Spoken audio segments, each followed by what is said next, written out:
very good evening to you. Thanks for joining us on the show tonight. It's the first one for the week, and we promise to make it worth your while. I'm Yemi Adebayo. On the show tonight, we will, of course, review what went down at the National Chess Championship. Winners have emerged. We'll talk about that even as we go on the show. We'll also talk about the Nigeria Professional Football League. We'll also look at the big fight. Well, some have said it's not something we should be anticipating, but a big fight nonetheless. Francis Ngannou and Tyson Fury. We'll look at that all for you on the show. We'll also look at the hosting rights awarded to the United Kingdom and Ireland, talking about the European Championships. We'll look at all of that, all for you on the show. As always, it's a two-man show. My colleague, Austin Okona-Ackman, is suited and ready as we go on this trip across the money-spinning world of sports. Sporty greetings to you, Yemi, and of course, everyone joining us on the show tonight. Still an action-packed world of sports. So much always going down in our world of sports. And the big news right here in the United Kingdom, you mentioned it, the UK and Ireland given the rights to host the Euro 2028 Championship. And the fans, Yemi, these fans that are always insatiable, they want so much from their team. They're already saying that England has no reason not to win that championship in 2028. And I'm saying that's about 5 years from now. Can we calm down? But it's part of what we get a conversation going. I think it will be good for the region. I like the fact that somehow Ireland got into the conversation. And for the love of the game, so much will go down. I know we have a champion from the National Chess Championship. I would like to, talk about that one because we followed that competition from start to finish, and I'm so loving it. So much to talk about in our world of sports, Yemi, and if you're ready, I'm sure the viewers are ready. I'm ready, so let's go. All right, just for laughs, I mean, the English fans, the UK fans, talking about coming home. They've been saying that for the past 10 years, and just when it appears like it's coming home, it doesn't end up going home. So who knows? We'll see. Maybe this one on home soil will eventually come home, but that's for laughs anyway. All right, let's introduce our partner in the Lagos studio. It's been a while that I teamed up with him. I feel so good to see him again. Kehinde Idris joins us now, even as we take this trip across the money-spinning world of sports. Greetings to you, Kehinde. Thanks for finding out time to be with us on the show tonight. Yeah, it's good to be here. Yemi, for like 3 weeks, we've not been on here. It's always nice. And, this combination, although it's also always nice having Cecilia here. But greetings to Austin also. And I'm following the lineup, probably a balanced mixture of, home touch, football, other sports. I think we're about to have a very lovely show. I'm loving the fact that, the NPFL will get our attention, or the NPL, sorry, Nigerian Premier League. Well, we'll have to get used to it. We'll have to get used to it. We'll get our attention on the show today. All right, that's true. And Austin already pointed us in the direction that we're going. We're going to start with chess. We followed it for you. We were there. I mean, I was there on day 4. Our producer was there for the opening ceremony, and of course day 1, and of course Donald Okonta was also at the final where winners emerged. And of course there's a report put together for your viewing pleasure. I mean, it's no longer news. That was double celebration for Bayelsa State at the 2023 Nigeria National Chess Championship. You have the duo of Kigiga Bomo and, of course, Deborah Quickpen emerging winners in that competition. Of course, we'll talk about that. The two of them will be representing Nigeria in 2024 in the African Individual Chess Championship. Let's allow you to enjoy a report put together by Donald Okonta, and of course we'll be back to dissect everything that went down at the Nigeria National Chess Championships. After 8 days of top-tier games, the 2023 Nigerian National Chess Championships draws to a close at the Orchid Hotel in Lekki, Lagos. FIDE master Kigiga Bomo posed 7.5 points out of a possible 12 to emerge champion of the men's category. The Bayelsa-born chess star outclasses international master Oluwafemi Balogun and Tennyson Olisa to clinch the title for the 4th time. coming from 2 games down, it was really a very difficult one for me, but I kept my focus and just needed to do what was right to win the championship. And by God's mercies, and I came from, in the remaining 8 games, I got 6 points out of it, and that was enough for me to be champion. In the women's event, 11-year-old Deborah Quickpen accumulates an impressive 9.5 points to claim the title. Quickpen, also from Bayelsa State, edges past Aisha Suleiman and Torishemuwa Ofowino to become Queen of Nigeria's chess for the first time. I feel very happy about winning the women's category, champion of the women's category, because I'm the youngest champion, and I set history to be the youngest champion to win the National Chess Championship. Organizers believe the tournament has established Nigeria as the elite chess-playing country in the world. I'm surprised to have an 11-year-old girl coming out among people that have been playing chess for over 10 years, emerging as a champion, a girl from Bayelsa State. So this is actually a record for us, because we've never had an 11-year-old national master in Nigeria. The least we've had was actually a 13-year-old, which was Olatunji Oluwatobi. She was a national champion when she was very young. So here we have again, create another record. For me, it just means that you can develop both brains and sportsmanship. We know chess is a very intellectual sport, and for you to excel, it means you apply yourself in 2 different ways.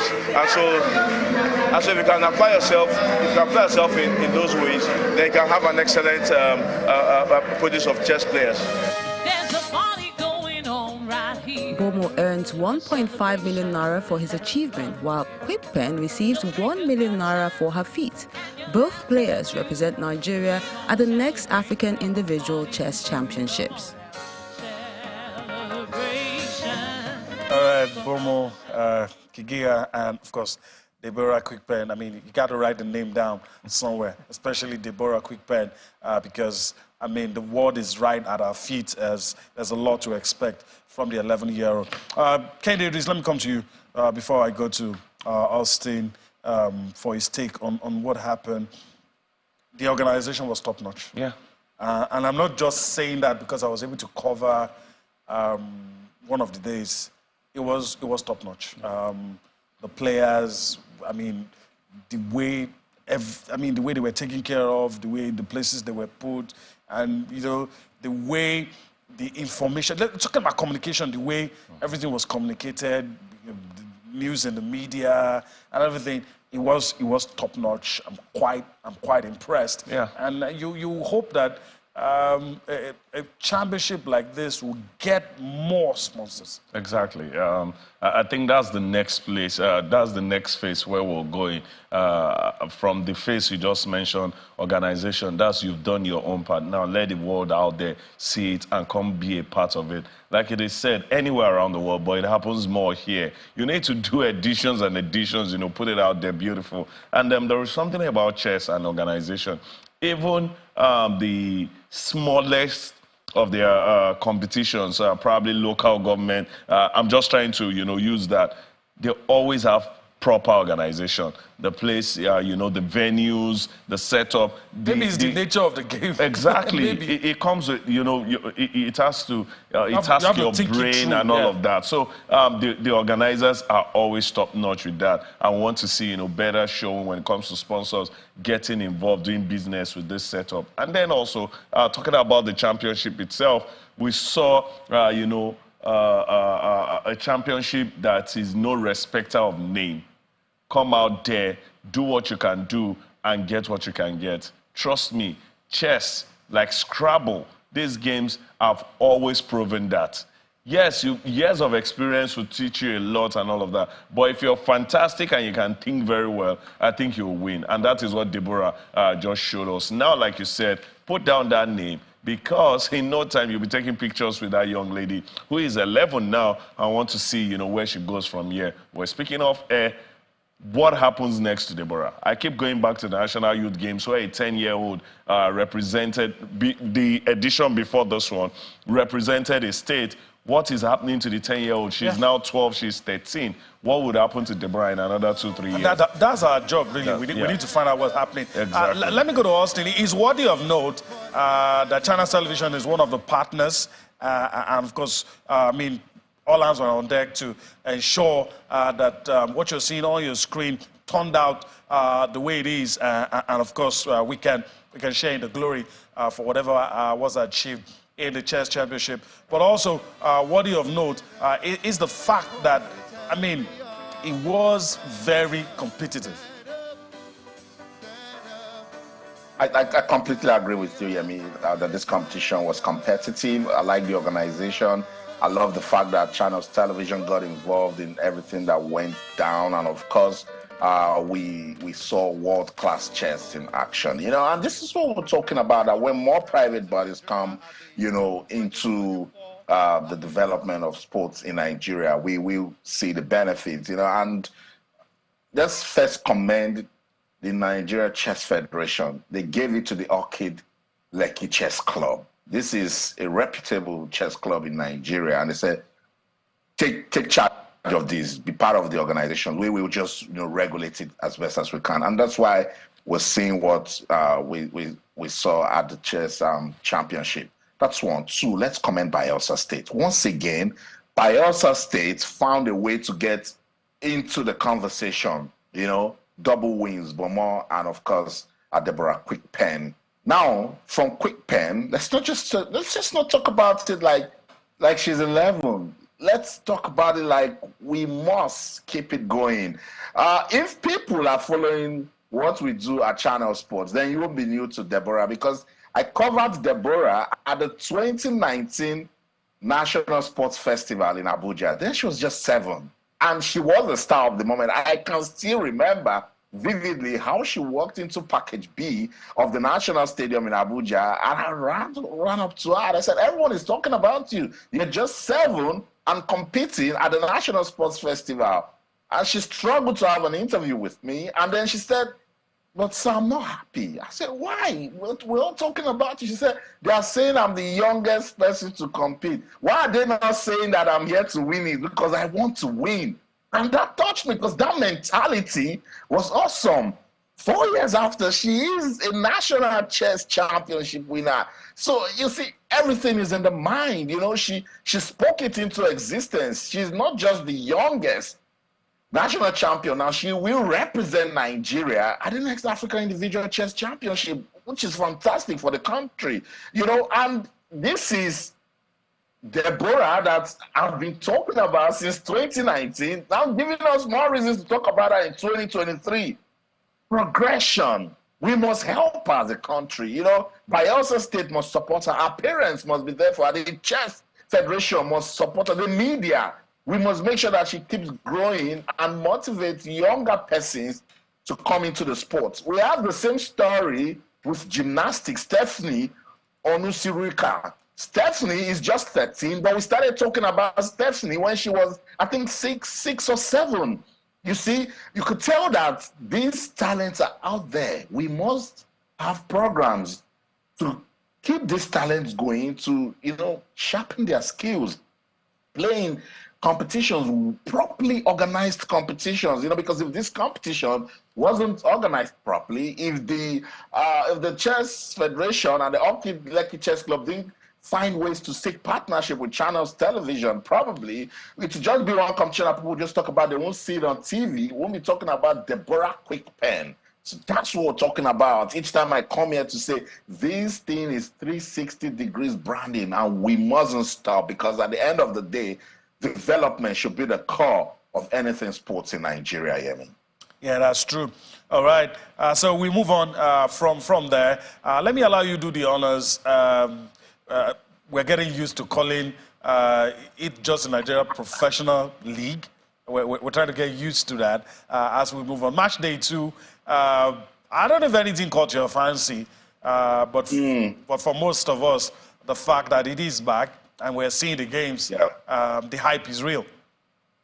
The hype is really, I remember we had Ed Simons on the show, the organization is involved with, and the Nigeria Premier League, they're trying to ensure that they put these games on television and also get the media talking, pump more fans engagement, and we're loving it. We saw goals. One game that really got me talking was Rivers United and Niger Tornadoes, because, and I looked at the lineup of Rivers United, I was like, it's going to be massive. But let me just run through match day 2 results.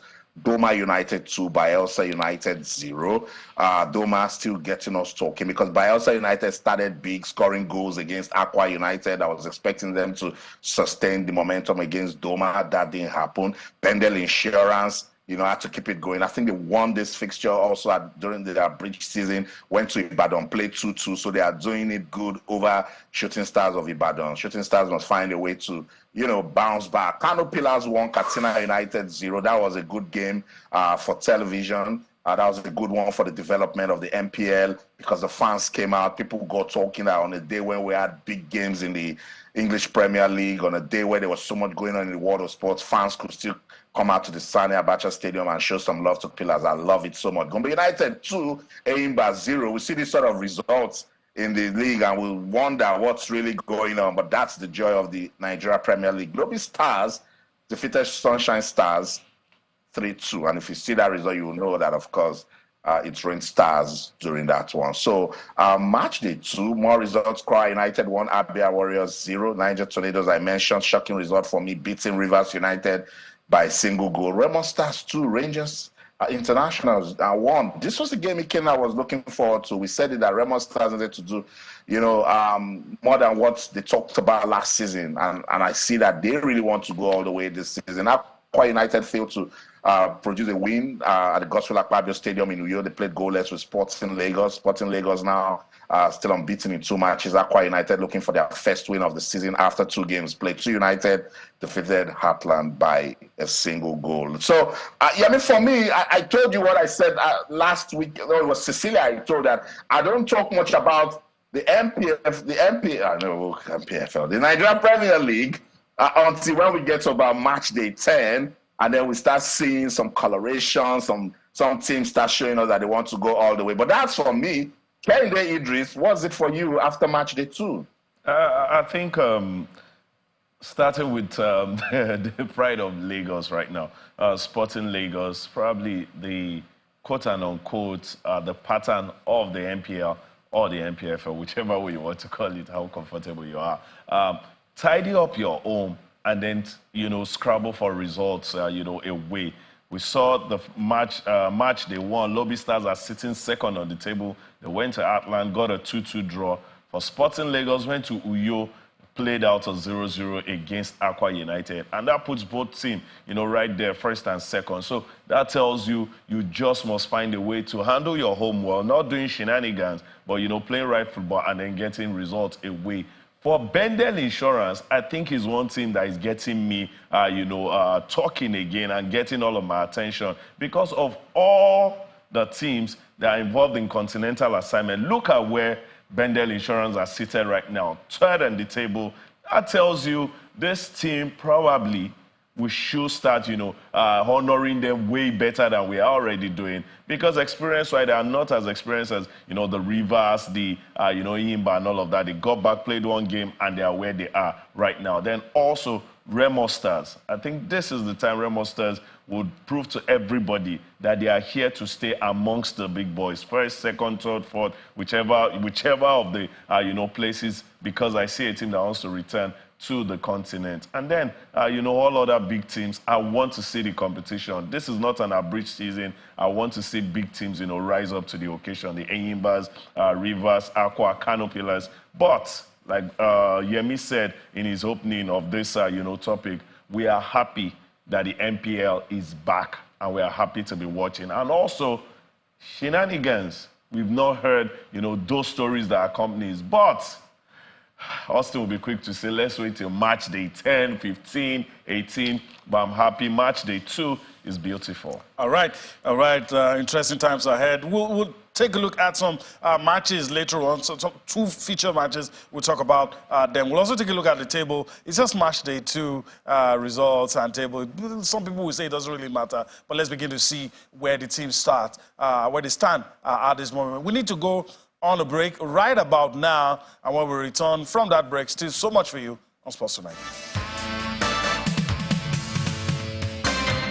Welcome back. Let's quickly take a look at how it looks now, the table, how everything stands after match day 2. Ken really talked about it. The two teams were able to get results away and do the job at home. Sporting Lagos, after 2 matches, 4 points, followed by Lobby Stars with 4. Benel Insurance in position number 3, followed by Doma United and Remo Stars. That's the top 5. And of course, you have Bayelsa United, of course, Rangers, Sunshine Stars, Gombe United, and Plateau in that order. Talking about the Nigeria Professional Football League, Nigeria Premier League. We'll get used to calling it the way it is now, but this is what it looks like. You also have Abia Warriors, Kano Pillars, Katsina United, Kwara United, Niger Tornadoes, Shooting Stars, Heartland, Aqua United, Rivers United, and the Aba Elephants Eimba in that order, and that's how it looks right about now. And so, can you do this? Let me quickly come to you. And 2 feature matches. I want you to do it as quickly as you can. Rivers United, they're back in it, but of course, they lost to Tornadoes. But that's a team that has a lot of promise, and are getting a lot of backing from the state. Yeah. And that's why I said I need the big teams to start turning up. See, one of the things we've suffered when it comes to representation on the continent is the fact that we always have new faces almost every time. This time is Lobby, next time is Plateau, the next time is Kwara United and all of that. And most times it's over before it begins. Yes, no disrespect to teams that are aspiring, but check everywhere around the world. There are teams from particular country you expect to come. For South Africa, you'd always expect Sundowns and all of that. You go to Libya, you're expecting the, Al Ahly. You're going to Egypt, you're going to Morocco. There are clubs from those countries. They would always, and that is where experience comes from. Whether it's team, it's a setup that has won before or not. But are you surprised they lost? A bit, I expect this kind of teams to hold their own against teams like this. But like I've said, you just must find a way to make your home a fortress. And probably that is what teams in the MPFL understand and they want to do. Make it a fortress, like I said, not doing anything funny. Playing good football, understanding your turf very well, and then playing right there and getting results. And that's what Tornadoes did. That's what Tornadoes did. But for big teams, quote and unquote, the Eimbas, the Rivers, the Kano Pillars, the probably Plateau, Bendel Insurance right now, you need to understand that you go away and you get results. Because at the end of the day, away points is what will steer you off other teams at the end of the day. And I want to have teams that represented us on the continent going back, so that for consistency, for experience, to be displayed. I quite agree. All right, let me yield to Austin and quickly ask you. It's just match day 2, but against the backdrop of what Kane Idris just talked about, the traditional teams, you want them to quickly pick up and all that. But again, I still say it's match day 2. But after saying all of that, were you surprised that the Aba Elephants weren't able to get a win? Yes, I was, because we've seen this over and over again that you, as a big team, you must show some level of big brother, kind of mentality when you're going into these games. Yes, I know it's just match day 2, and teams are still pumped up, and teams are, trying to get those early points. But the fact that sort of result will gain traction. The media will talk about it. Okay, they just talked about it. I'm talking about it now that Eimba couldn't beat Gombe United. No disrespect to Gombe United. And in the last 2 seasons, I think Gombe United have been trying to tell us that they are not a team that you can just push over. And when you go to the Pantami Stadium, you need to really, have it together to be able to beat Gombe United. But Eimba, I think, didn't just do enough. And that's why when you look at the table, you see them at the bottom right there. You see Rivers United, you see Aqua United. Maybe that's just the only thing that will make you believe that it's just match day 2. But Gombe United can jump on this. It can boost their confidence. It can make them believe that when they meet another big team in Rivers United, they can go on to win. If they meet Rangers, if they can beat Eimba, then why can't they beat Rangers? And I think they did it well. They showed character, still scoring goals even, in late time. It's beautiful to see. So it's surprising, particularly that Niger Tornadoes win. I said it during my introduction that I expected Rivers United to win. I wasn't even just talking about the starting lineup for Rivers United. When I looked at the reserve, names like Paul Aqua were on the bench, names like Martin O.C. was on the bench. These are prolific scorers. Andy Okpe was on the bench, prolific goal scorer. So when you go and see the starting 11, immediately you want to say, no, Rivers United will crush Niger Tornadoes. But we've seen it time and time again, and that's the beauty of the Nigeria Premier League, where we can say, oh, it's very competitive. There are no small teams, particularly when they are playing at home. But when big teams are playing, and with these guys that are doing their betting, the sure odds will definitely go to the big team, and then you get this sort of result. So a good one for the league, but for the analysis, for the tractions, for the talks, then we'll start wondering why are the big teams not stepping up to give us those big performances over the small teams, All right. Okay, so, well, of course, it's the international weekend, so let's move on and talk about games involving international friendlies involving African teams. And, of course, the focus will be on Nigeria later on. But let's take a look at this. Starting from Thursday, Egypt, and, of course, will take on Zambia. Algeria will take on Cape Verde. And Russia will take on Cameroon. These are friendlies involving African teams. Of course, international friendly, still talking about international friendlies. Saudi Arabia will take on Nigeria. Equatorial Guinea will take on Burkina Faso. Uganda will take on Mali. All right. So, guys, let's quickly talk about this. Kehinde Idris, let me get your thought. What should be our objective from the Saudi Arabia game? What should be our objective? I've had issues with previous handlers of the national teams who invite players and still don't get to use them. It's the friendly. Yeah. But then again, for every friendly, there's an objective. Yeah. We've not had one clearly stated. But I'm just thinking that if you invite players who don't get a fair shake during national team engagements, a friendly is an opportunity for you to play them. I think in this case, it might not be completely right. In this kind of friendly, you might invite players. Probably the only place you really would see them is at training grounds where, their interaction with the team and all of that, the bonding, they get to train and all of that. But in a window like this, which precedes the Nations Cup, you want to use your best legs for friendlies. Synergy, understanding, gelling. That is what the coach of the Super Eagles... Because the next time you're going to have that opportunity is next year. It's next year. We're already talking Nations Cup. And that is where, right now, you don't have the luxury. Yes, you can invite many. So but you go with your best. You just must find a way to play with your best. Because if this is the final time, after this, we'll play Mozambique.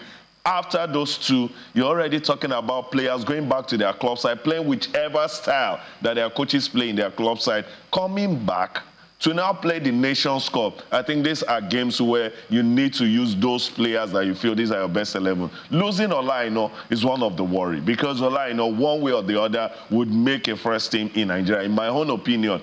So he wants the complement of everybody that he feels should be first team player. Then maybe the 4, 5, 6 players that will be regular substitute. So in this kind of window, hey, whether you're from the MPL or you're from foreign, but you're one of those players that are fringe, you might not get to play. The coach wants to see the best legs, play together, understand each other. Victor Boniface, Victor Osimhen, how will they play? Can we do a 4-4-2?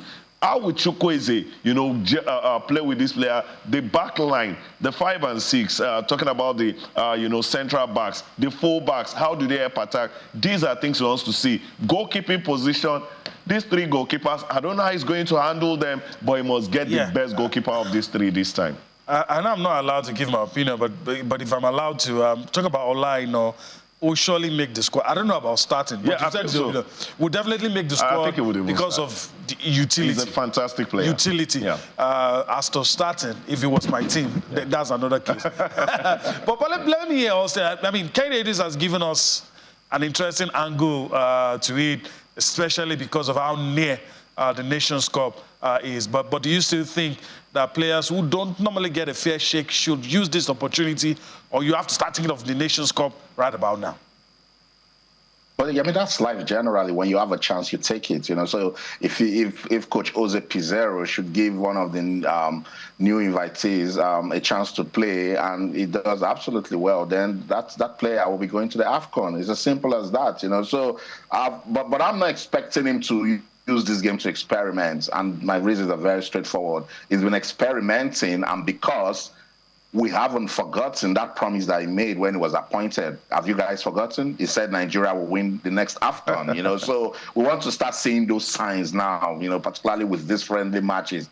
I think Saudi Arabia is a good test. Though they've been going through some ups and downs right after last year's World Cup. I don't think they've won a game this year. Saudi Arabia, they changed coach, have Renard left, and now they have Roberto Mancini as their coach. So they're going through a phase, and they would want to use the Super Eagles to test the waters and see if they can, get back to reckoning.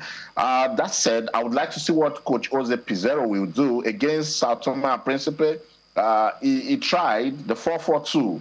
And we scored goals. Against Saudi Arabia, will he stay 4-4-2 or go 4-3-3? Will he play Victor Boniface with Victor Osimhen, or will he bring an all, attacking lineup for us to see more goals? I'd like to see consistency. I'd like to see some level of good showing. This is the Super Eagles of Nigeria. And for you to get the media talking as we approach the AFCON, I think the draw will be done this week. You must start getting into the media for good reasons. So Saudi Arabia and Mozambique should be one that you and I and Ken Idris would look and say, progress. It's not Sao Tome and Principe. So they played this way against Sao Tome and Principe, and then they played that way against Saudi Arabia, and even got better against Mozambique. Is the sort of conversation that I want to be having as we get ready for the AFCON. That said, anybody that is invited to the Super Eagles of Nigeria doesn't have any much talk for me. Unless I know you are not a performer and you're making the team, then the coach must justify the reason why you're in the team. What are you bringing differently? Why are they using you to just pump up the numbers? But with the names that we've seen in this team, and this same team was the team that got us talking, and we were hoping that they can go on to win the last AFCON, and what happened against Tunisia in the round of 16 happened. And then they didn't qualify for the World Cup. I mean, the fans, the people, the spectators, they've not forgotten. So there's so much, expectation for the Super Eagles. So these friendly, good tests. And then when they do that, they should keep the momentum going, show some consistency, so that when we get to the AFCON, and because you're as good as your last game, you put some fears out there, and then your opponents start wondering what they can do with you, Yemi. All right. So I guess we'll leave it at that. We'll allow the man saddled with the responsibility of handling the Super Eagles give us something to talk about. But also, let me yield the floor to you. Let's talk about the guys who wanted to come home. They've been wanting that since 1966. It's yet to come home. We'll see whether it's going to come home. But, they're in a celebratory mood now that they know they will be hosting the European Championships. Yeah, and I think it's a good one for the United Kingdom and Ireland. I said at the start of the program. And if you see what's going on with football, these joint bids are going on now. So the United Kingdom and the Republic of Ireland will co-host Euro 2028. That's a big one for the region, while Italy and Turkey will be joint host of the 2032 tournament. Now, both bids ran unopposed, but of course they must still, get that official approval from the European football body. And that's the picture you saw right there. It was done at the meeting in Switzerland. For the 2023 tournament, before we listen to the UK Prime Minister, for the 2023 tournament, Italy and Turkey presented 20 stadiums in their bid. 20, but that list will be narrowed down to 5 per country by October 2026. That's to tell you that every team, every city that plays football in Italy and Turkey can boast of good infrastructure. Remember, when we're talking about the bid for the African Cup of Nations and what Nigeria needs to do, let's find ways to see how these guys do their things. And look, the British Prime Minister, he had to brag about it. Rishi Sunak said, look, when it comes to hosting competition, no one comes close to us. And he knows what he's talking about because they are ready. He has said the United Kingdom does it better than any other country when talking about hosting competition. So this time around, maybe, just maybe, it might just be coming home. Let's listen to the British Prime Minister on UK and Ireland getting the nod to host the 2028 Euros.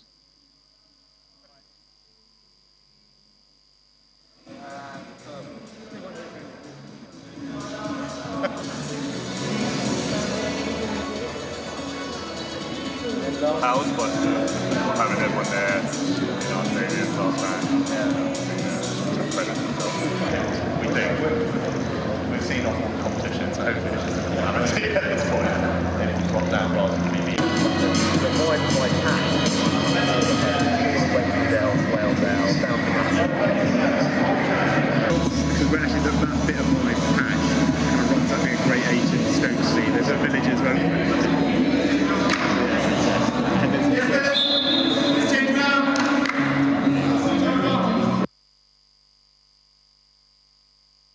All right. Of course, the UK Prime Minister, Rishi Sunak, and of course, flanked by Harry Kane and the England manager, Gareth Southgate, of course, in a celebratory mood, of course, after that announcement. We'll talk more on that. Let's also, of course, Gareth Bale was also part of the guys that made that bid. Let's listen to him and some others as they react to the announcement.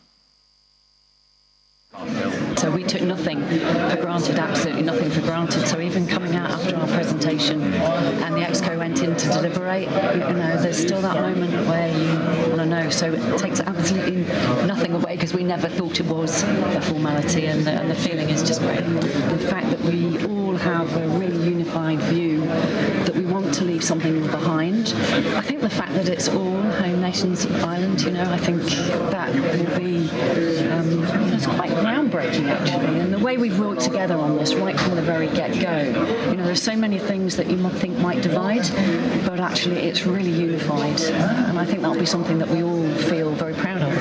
I think it's important for especially Wales to keep on the map, to keep pushing forward, to keep trying to better ourselves. So I think having a major tournament now internationally in our country, as well as obviously the UK and Ireland, is massively important, and glad I could be a part of it again, and hopefully it can do a great job. Like I'm sure the fans will turn up and do like they normally do. All right, Debbie Hewitt and of course Gareth Bale. I mean, without arguments, the most successful British player. Some would say not the best, but I mean, you can't argue with trophies anyway. All right. So that's it. I mean, let me allow Austin share his thoughts with us. We're pressed for time, though. Still have to talk about Tyson Fury and Eddie Hazard. But England, I mean, the United Kingdom, obviously very happy. And, of course, they've put the right structures in place. You cannot argue with how they organize sporting events. This is what we're talking about here. I mean, the bids were unopposed, and it's because of the level of readiness, because of the infrastructure that they've got, and they've been tested. They hosted the London 2012 Olympics, and it was awesome. Birmingham as a city hosted the last Commonwealth Games, and it was fantastic. Yeah. And you listen to Rishi Sunak. People might say he's boasting. He knows the amount of work that they've done as a country. He knows what they are doing for the development of sports, and football is massive. And for Euro 2028, it will be the largest, football tournament that they will be, co-hosting with Ireland. So for them to say the way it is 5 years from now, you could tell what they will still put in place.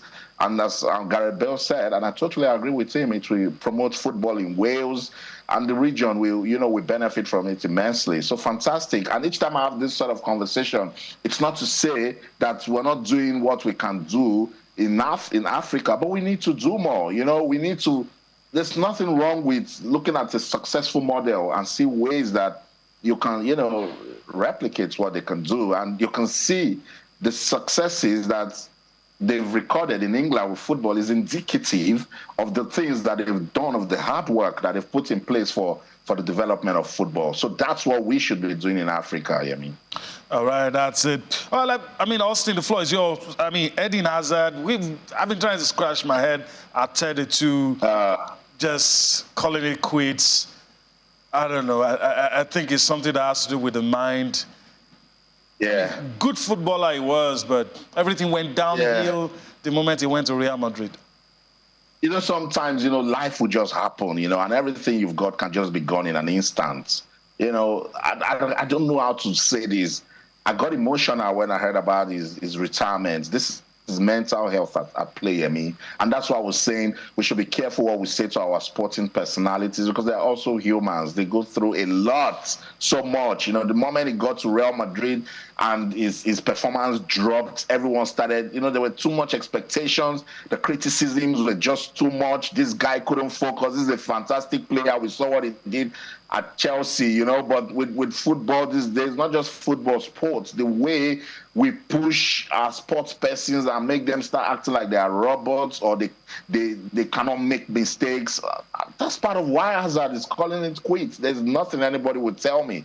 It's mental health right there, and I just hope that he will be fine. Because at 32, I know he still wants to play football, and he just don't want to maybe take one deal in a lower club and then the media just goes on and on and on again. I don't know, but Kende Idris, it's about time again that we put mental health at the forefront and tell people to stop expecting so much from other humans. Exactly, Austin. I think this retirement announcement had even dragged. I think left to Eden Hazard, we would have announced it in the summer.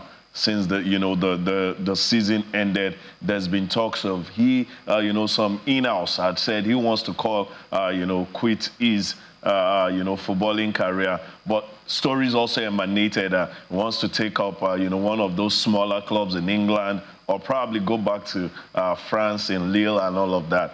So maybe it was battling with all of those. But he looked and said, like he just painted, the media would always be there to talk a whole lot. We would always ask questions, the fans and all of that. Sometimes they say you are a victim of your own standards.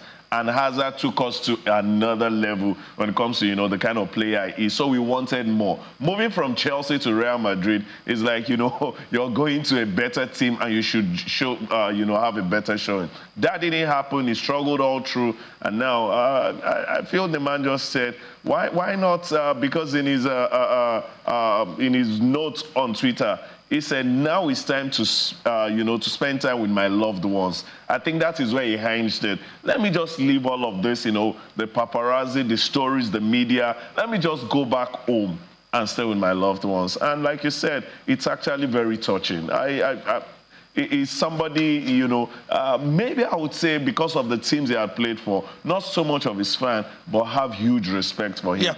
Eden Hazard, well done for everything you've given to football. All right, well done for all that he's done, and we are out of time. Which we could have talked about. I really wanted to talk about Francis Ngannou, but maybe we'll do that some other time. So, Austin, that's where the cookie crumbles, I guess we have to call it a day. Yeah, quick one. Francis Ngannou has arrived Saudi Arabia for that exhibition bout with Tyson Fury. I think they've done good with the way they've promoted this fight. And I just want to see a good fight. But, I said what I said. For me, it's just money in the bag for both boxers, but this is massive for this big man. He's African, he's from Cameroon, and he's giving the continent a good representation. I hope he beats Fury, but I don't see that happening because if he does, it will be good for his reputation. It will be good for Africa. It will be good for us to come around and talk about. I love upsets, but it's not going to happen. We're waiting for that fight. Francis Ngannou versus Tyson Fury is happening in Riyadh in Saudi Arabia. That's the show in London. I'm Austin Okonakwan. In everything you do, remember to keep talking sports. Bye for now. All right, we're about to go, but let me just tell Austin it's not going to happen. No, it's not going to happen. Francis will not beat Tyson Fury. All right, before I go, I want to thank Kade Idris for his time on the show. We'll continue with our conversation outside of the studio. Thank you for coming. We'll do this again some other time. Always good to be here, and I should tell you, Ngannou will beat Fury. Okay, all right. We'll continue with our conversation. On that note, I want to say thank you for allowing us into your homes. We'll do this again tomorrow. I'm Yemi Adebayo. Bye-bye now.